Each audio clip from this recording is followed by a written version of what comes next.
Kaibigan, kabayan, ka-OFW. Mas masarap ang pagkain kapag ibinabahagi sa mabubuting kaibigan. Ang pinakamagagandang pag-uusap ay kadalasang nangyayari sa isang pagkain na pinagsaluhan sa mga kaibigan. Ang mga kaibigan ay ang mga sangkap na ginagawang hindi malilimutan ng bawat pagkain. Ang pagkain ng sama-sama ay isang paraan ng pagbubuklod at paglikha ng magagandang alaala na panghabang buhay. Sa piling ng mga kaibigan, maging ang pinakasimpleng pagkain ay nagiging handaan.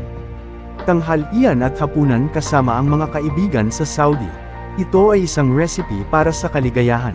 Pinagsasama-sama tayo ng pagkain, ngunit pinapanatili tayong konektado ng pagkakaibigan.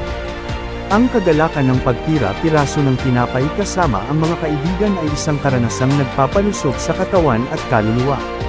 Ang pagbabahagi ng pagkain ay hindi lamang tungkol sa pagkain, kundi tungkol din sa pagmamahal.